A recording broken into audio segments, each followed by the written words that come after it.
What if we could learn from outstanding leaders in business, sports, and education from some of the best voices in corporate America? Lighting the Path is a series of interviews with industry leaders whose stories highlight strategies that build purpose-driven cultures, engage and retain top talent, develop drivers that create high-performance teams, and connect people to the vision of your company. Join us to hear from game-changing, talented leaders whose paths make a difference at work and at home.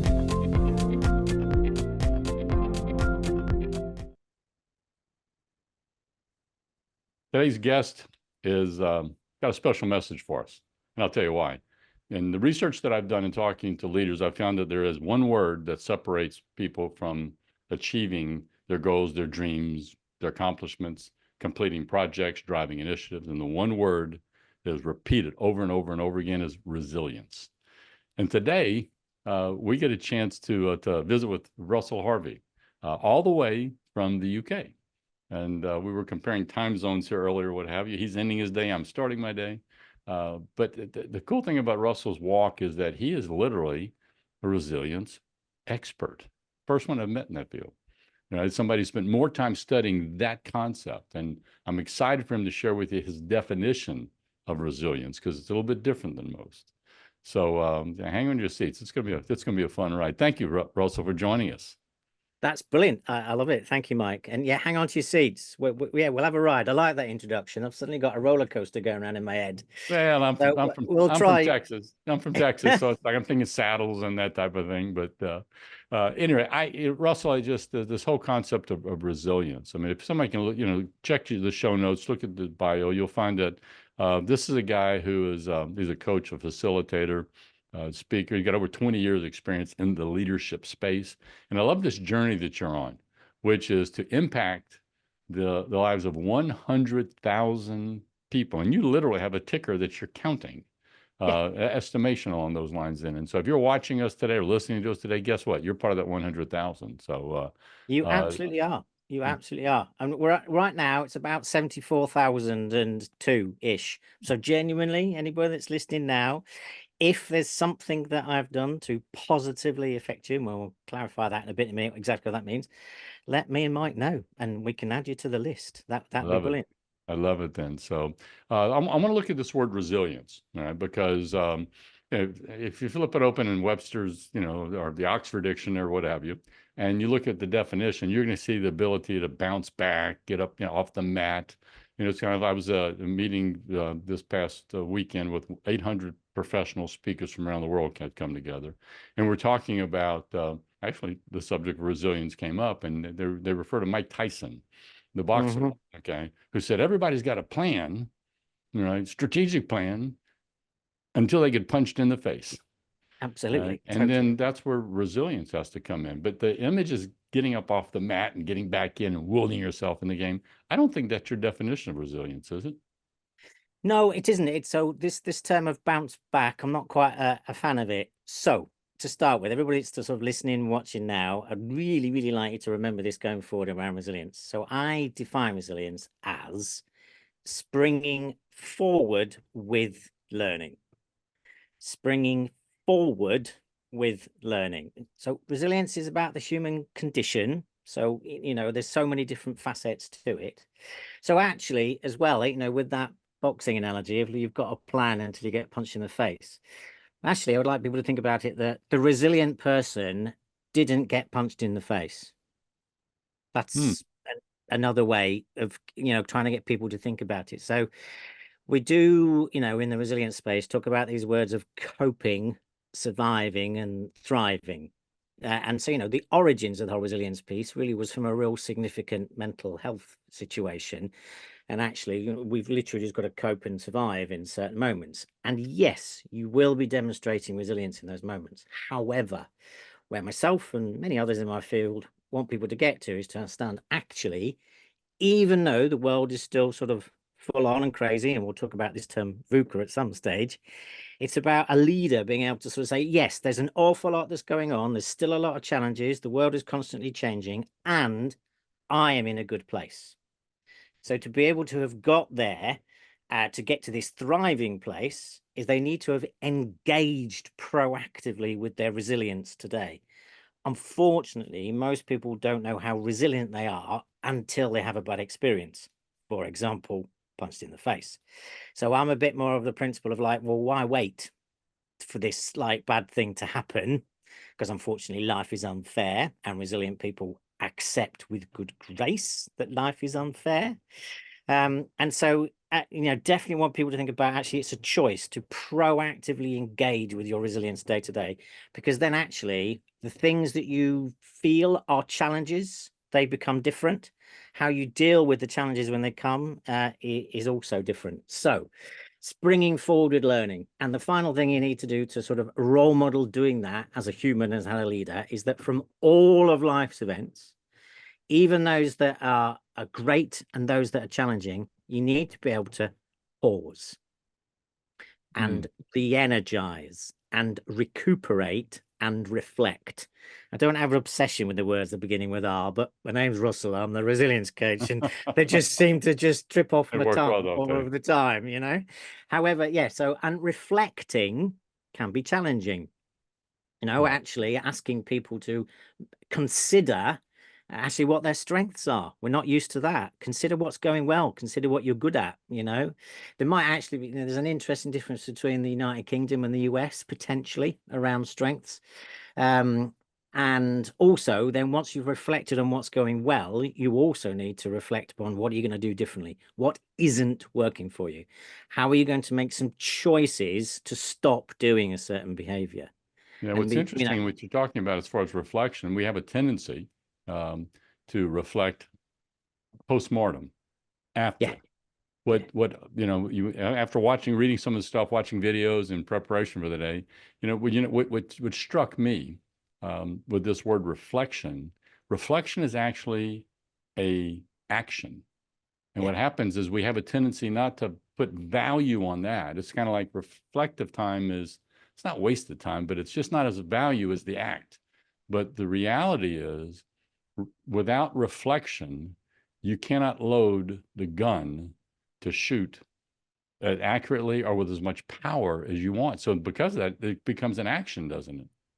It most definitely does. And yeah, we don't put enough value on this thing called reflection. So everybody that's listening now, watching now, it's like, how valuable is learning to you?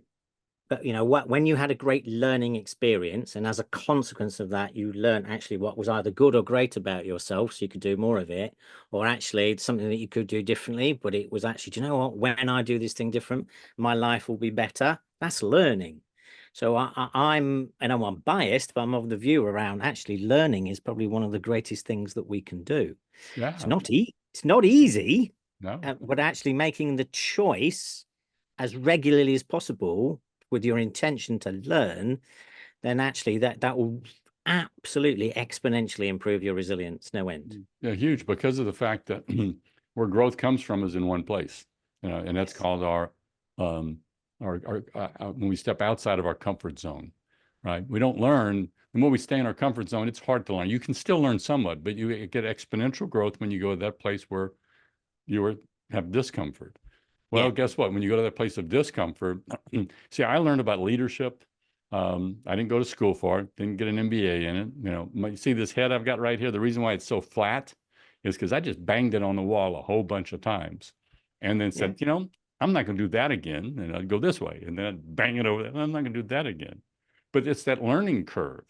That the meeting that I told you I was at this recently, it was epic for me. And the reason why is I was flashing back to 15 years ago when I walked into the National Speakers Association National Conference for the first time, and I'm in the room full with like 1,500 professional speakers, and I'm a wannabe. And this time I'm in the room and I'm walking down the hall, people saying, "Hey, Mike, how you doing?" I'm in meetings, and it was a point. It was a comparison point for me. And that's where growth came from, of all the stumbles and steps and failures and banging up against the wall or what have you. So what I'm really curious about that, to ask you a question, is when was the point when you realized that you were learning more quickly? So this analogy of like, I'm going to bang my head, and then I've banged it 5 times, 10 times, 20 times, and I've suddenly clicked, that's not working. So when was the moment when you learnt more quickly and you banged your head less? What was that about? Specifically in this space that I'm in now, it was roughly, probably if I go back calendar-wise, I'd been in it for about 5 or 6 years, and I was trying to figure out direction or what have you. And by that time, I had had enough experiences, I had a foundation from a learning standpoint. I had something to take the knowledge and stick it to. Yeah. Some experience that came into it. That for me is my big one. How about yourself? Do you know what's funny when you ask a question, you always remember, yeah, someone's going to ask it back to you as well. You know, as a coach, one that's always asking the questions. I'm just getting into the mode of being asked to. To the biggest learning moment, it comes in stages. So I think partially, if I think about my career, so in the field of learning and development, I was made redundant 6 times over the course of my career. And each one of those was an opportunity to potentially go independent and set up my own business. But it was only on the 6th time that it happened to me that I was ready. So it was that moment when it was the 6th time and go, am I going to go and search for another specific job role, you know, a permanent one and get a salary for it? Or am I going to set it by myself? It was like decades worth of learning arrived in that moment, essentially, to go, for me personally, it's about readiness. Yeah. When am I ready to change? So it never felt right the previous 5 times I was made redundant to go myself. I didn't have the confidence to do so. Yeah.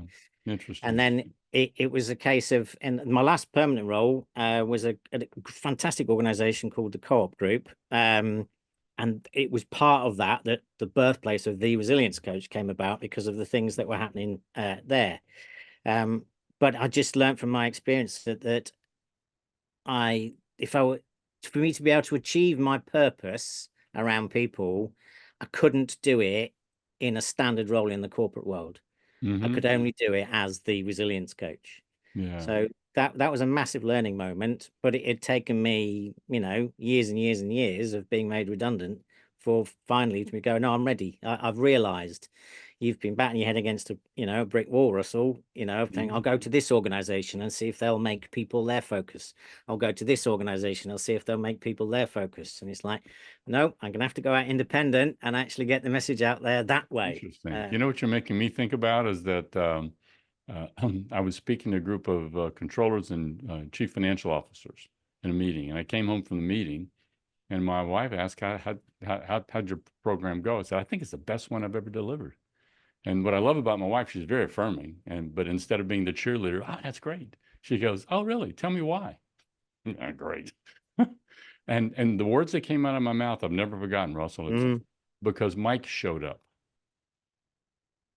Mike showed up, and I went, wow. And what happened was that moment, that was the trigger for me. I said, okay, this is me, and I have to figure out now, how do I deliver me and my perspective, as opposed to, so I became more open, more focused, more steps. And really my learning journey changed to where I was studying me, I was studying message, I was studying this. You have something you talk about that I love, which is habitualize your learning. Okay. Yes. How do you habitualize your learning? Now, here's what's wild. Now, the people who are listening to this right now, guess what? We're speaking to the choir, aren't we? We are. They're on, because these are people who, if you're listening, you're here because you want to learn. But are there tips you have for them about how they can habitualize their learning? So so I'll link this to one of the aspects of the resilience wheel, which we may talk about. So there's 7 aspects. So to take a step back, if anybody asks me, so Russell, how do I build my resilience? My response is,